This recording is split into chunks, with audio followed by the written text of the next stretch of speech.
as a sport, as a martial art, and okay, moving on.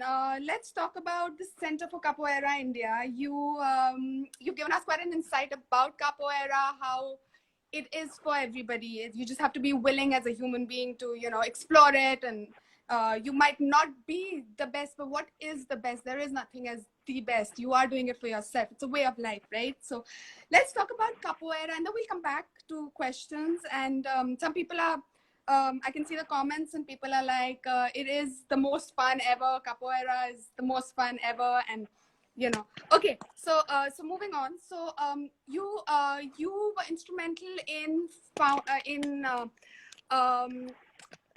starting the Center for Capoeira India, right? Is that right? Right. So Right. what was your thought process behind it? Like, what prompted you to do so? Wow. If you could let us all know. Yes, yes. So in 1999, I returned back to Israel, and I was married. I came to India. I got married. I was 26 years old, and I found my life partner. And together, both of us, we went to Israel in '98, and then the Intifada started. There was an Intifada, and it was one of the worst Intifada scenes in the history of Israel and Palestine. Oh, can you say that again? Sorry, what was it? I didn't quite. It's called Intifada, where it was the Jews and the Muslims fighting each other. Okay. And, all right. All right. So I was in the restaurant business, and I had a restaurant. I had my restaurant in a mall, and because the terrorists were looking for a mall to blow up from inside, so that there would be big damage and people would be scared to get out of their houses. But nobody used to go out in the malls, and the rent and everything used to accumulate. And there was this school next to my restaurant, and my teacher was teaching. So one day, on the opening day of my restaurant, I hear these drums and I hear people clapping and singing, and I go like, who does this now? Like, there's this scare in the city that there's a bomb guys roaming around with a bomb vest, and these guys are singing here. So I look through the curtains there, and I see at least 20, 30 boys and girls, in white pants, jumping and flipping, and the mirror is sweating. I go, what are they doing? What are they doing? Somebody tells me it's capoeira. I go to my wife, I say, hey, have you heard capoeira? She says, no, come. I say, come, look. So we both are looking from this here, and she says, wow, you know what, this looks very nice. If you could bring this to India, you could teach it to many people. I go, what are you saying? Crazy. I wouldn't be able to learn this in 1 year. So she said, no, do as long as it takes. So it took me 8 years to learn this in Israel. I learned it for 8 years, and with the idea that I will bring it one day to India. Until then, the only person that knew about capoeira in India was Akshay Kumar. Akshay Kumar had done a National Geography movie in which he named the 7 most deadly martial arts in the world. And in those 7 deadly martial arts, capoeira was one of them. That was the only time capoeira was mentioned in India. So when I came here, they were like, okay, Akshay Kumar, capoeira, and nobody knew what it was. They would, this capoeira in Hindi means, the testicles of a goat. So Sorry? Capoeira means testicles of a goat. So whenever you said capoeira, they would laugh at you, So they wouldn't be able to even pronounce that name. It was like, right. What can you It was like, man, this is not nice to say. You shouldn't say this. And, I came from that. So, like I said, my background was mostly in the restaurant, and I have a private license that I pursued also in Australia and Canada. And then I came here with the idea first to start a franchise, and that didn't work very well here. It bummed out. And Starbucks took over. I said, Starbucks, you run the business. I will do the capoeira. And I took up capoeira. So, yeah, we started with the people from my building, my nephew and his friends. 4 of us, I would come. I need to show you something. Can you do this? Can you do this? And they fell in love with me on the first day when I showed them what capoeira was. So I used to take these 4 guys. Yeah. So I used to take these 4 guys with me in a rickshaw, and we used to go to gyms, and we said, listen, we can show you capoeira. So we would show them capoeira. No, I don't think anybody would want to do this. Sorry, sir. And they would push us off. Anyway, they didn't have a lot of space also. But then what I said, my teacher in Israel, what he had done, he went to the dance community and he told them about capoeira. So the dance community accepted it. I also went to the dance community because the dance community had halls. They had open spaces where they would conduct all their jazz and all their bhangadas and everything. So I Zumba looked. and yeah. Yeah, so Zumba wasn't there. Zumba didn't come there. Zumba didn't come there. Back in later. Kickboxing was the most wow the thing happening. It was I think John Abraham and his girlfriend, they were the ambassadors for kickboxing. Everybody was into kickboxing in 2005. I see. So What about breakdance? Would Yeah, breakdance come into the picture? No. in Yeah? the 70s, and in the 70s when capoeira went to the States, it first went into the Bronx, into the ghettos, and there the African people, they saw what the Brazilians were doing, and they used that as breakdance and fighting. So the Brazilians would do this capoeira, and they would take pieces of it and they would include it into dance. So capoeira somehow breakdance came from the watching capoeira practitioners in America. All So these there's a forms big sort of complement each other. They all complement each other, which is so beautiful. Definitely.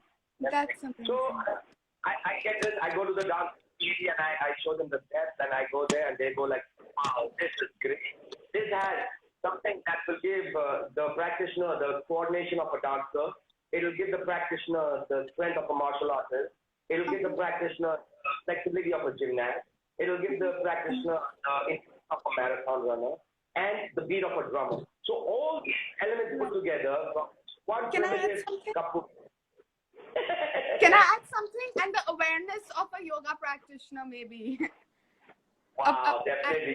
Great awareness. Like if you're really into it, it's a practice, right? At the end of the day, it's a practice. Yeah. So Any what sport is. Master says capoeira is he calls it the meditation for the 21st century because it has all these movements, and while you're moving, you have to, not cage you. Like I said, the gladiator and the ballerina. Now you cannot. You have to be great under pressure comes involved. Okay. All right. Sorry, but it keeps falling off this damn thing. Okay. All right. So, thanks. All right. Yeah, I still said yes, sir. I was still going on with my story of how Capoeira India started. Right. So we go to this, we go to the dance schools and they get us, thumbs up. And from there it begins. And since then in 2005, we haven't stopped one day of Capoeira also. I remember doing Capoeira during the flood, during the terrorist attack, during the rain, flood. Every day we did Capoeira. And I'm so proud to say that during this time of Corona also, from day one, we were the first ones to come online when everything was collapsing. We were online with our team and we were giving support not only for the students but also for the people that were not having a meal a day in a day. So there you go. You answer my next question. It's like telepathy, or well, you beat me to it. My question was going to be like, what are you guys doing in these times? Because capoeira at the end of the day is a contact art form. It is a contact sport. So how are you guys managing in these times? Because we've been under lockdown, but hey, you guys are dwelling in these times, which is great. Which is great to hear. Yeah. So capoeira, when you say contact, it's not in the sense of I have to punch something to get a point. This is the only martial art that gives points for escaping. So you got to be a good escaper. Someone said capoeira is a martial art for escaping, and you won't get hurt if you're a good escaper. So you have to be a good escaper. So whatever we practice not to attack. We practice actually to defend. And while we're defending, we're doing this movement of regaining our conscience before, they say before, how do they say? First we negotiate and then we operate. So that negotiation bit is going on right. That how will I escape if a kick comes straight to me? How will I jump out of the way? And that is the beauty of capoeira. That you can sharpen your skills by yourself. You don't need anybody around you. Our teachers say, come to the class, learn the basics, go back and do it at home. practice it at home, and look at other capoeiristas, learn from them, and bring your new skills back to class. So in a way, whatever we learn in class is to be practiced at home, yes, and then trained in class. So it goes like in a circle: learn, practice, train, learn, practice, train. So now is our practice time. Once we meet together, we will train. So it doesn't stop us from gaining the requirements that we need.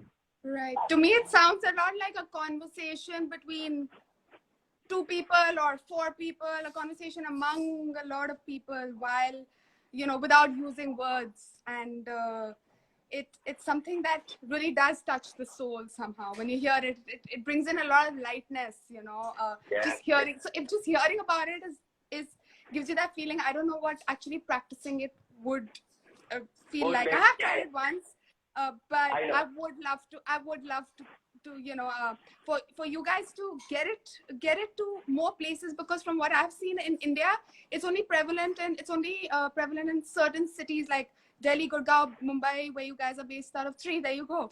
So to spread the art and spread the love and spread the brotherhood and the peace, that is it would be what plans do you have for that once this lockdown business is over and stuff?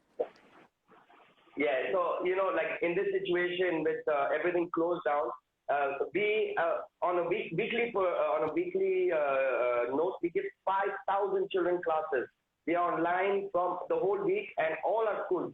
We've got like 11 schools in Mumbai that are operating, and Capoeira is the only one that is like still operating and bringing classes to the children. We have every day like 7 to 9 classes that we go into people's houses and we give their children their doses of vitamin C, we call it. We give them that. So yes, a dream. We have a mission to have a capoeirista in every home in India. And by you giving us this platform and having all these people here sitting and listening to how we want to make this a non-violent, beautiful art, household name is right now happening here in India. So I'm looking forward, even after this opening. Now, to become a good capoeirista, what happens is a capoeira gives you a lot of skills and opens many doors. And in all these years, since we were here in the 15 years, I think we've had at least 30, 40 good instructors who learn from us. But then, they have their calling. These are all young people. Suddenly get married, they go to their own villages, go abroad, and it just goes away. So we don't know who we can that will live in India, and everybody wants to go and earn $1. So when I tell people that listen, I came from Israel where the GDP is like $24,000 a year to like $7,000 a year, they go like, why did you do that? You got an opportunity. But you know what? I sleep much better. I wake up more excited. I am more content in what I'm doing here, of being service to many. That's what I believe, that if I be of service to many, many will be of service to me.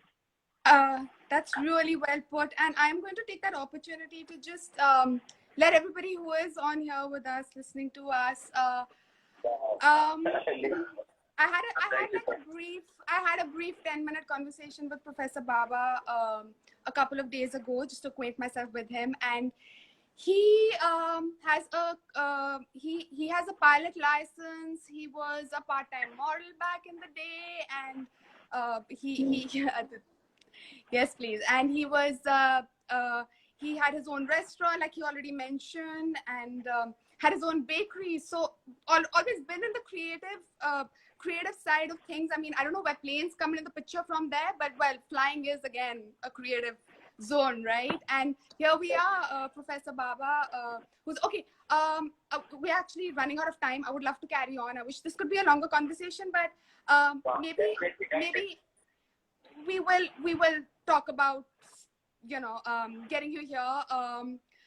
But in the future, however, there are a few questions which I would let's just touch upon them.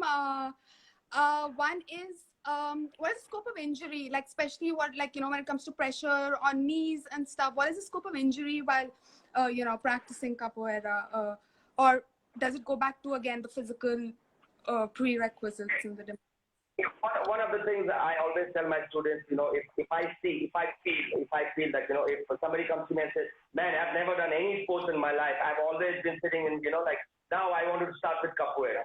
So, in these situations, I say, what, go to your physician, go to your doctor, tell him, show him a video, show him that, it requires like bridges, cartwheels, going upside down. Everybody is not like you said, there's nobody perfect. So, everybody has a little bit of a problem. So if you go to your doctor and he says, maybe you start with Tai Chi, swimming, but if you are a person who's always been active, yes, this will only make your body more responsive to what you are. So give it a try, come for the class, don't be intimidated, give it three months. I said 3 months and you will know whether this is your cup of tea or not. So yeah, there are many things in nobody's telling everybody like, just go and do capoeira. But if you get a chance in your lifetime to try capoeira and somebody who can teach you, you take this opportunity, go there for 3 months and then tell me those 3 months were the best 3 months of your life. You get to know yourself, in good or bad, you would know where you stand in your life. Because I tell person, if you cannot jump, if you cannot skip for 1 minute on your feet, yes, at 50, you need to go to the doctor because this is going to cause you a big, big problem. At 50, I can still do the things that, 30-year-olds would be scared of. So my body is now trained for that. Now everything looks very easy. But I make sure to have the practitioner that, take it easy. Yeah, start with basic. These are all animal movements. And we are trained to see where the injury is. And in these 15 years, I have enjoyed myself. You can see, by students trying to do flips and kicking me in the eyes and punching me. So all the injury has been on me and very few on the students. But that happens, right? I mean, that happens in every sport. There are, if you're going to be fearful, if you're going to hold yourself back, you will not be able to go ahead and become, good and when I say good, I'm not saying it from a comparative point of view, but for your own self, giving in your best, doing your best, being the best. So, and that goes for any sport, any form, any movement for that matter, or anything in life for that matter. So, go ahead.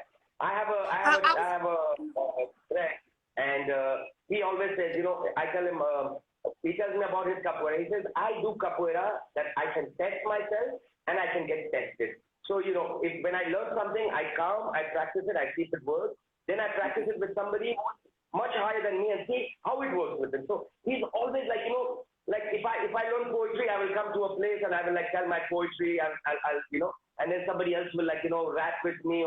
So that is capoeira, where you go, instead of talking, you're doing the movements with your body. You're writing your story with your hands.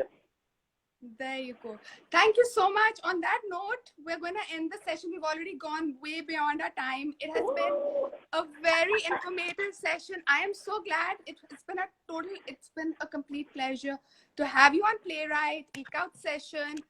Let's talk more regarding how we get you to other cities, how we spread capoeira to other cities, and we'll talk about it. Thank you so much, Professor Baba. It's been a pleasure to have you on. My pleasure. Take care. Thank you very much. And all the best for all your classes. Yes, definitely. Chandigarh, we are looking forward to come to Chandigarh and, start. We have a lot of schools that are associated with other schools there, and they've always come forward to telling us that, we must start there. I think this would be a beautiful thing for our country and especially for the girls. This is the one martial art that you don't have to get punched in your face and you can still look pretty. Thank you very much for giving me this opportunity. I don't know about looking pretty or not, but it is one form which I personally know of a lot of people who are involved, a lot of girls, in fact, who are involved, and they are just in love with a capoeira. It's their life. I mean, they need to take it easy sometimes, but it's just their life. So it's amazing, and I know, seriously, they really need to take it. But hey, that's the love for your art form, right? So that's life at the end of the day. Yes, please, yeah.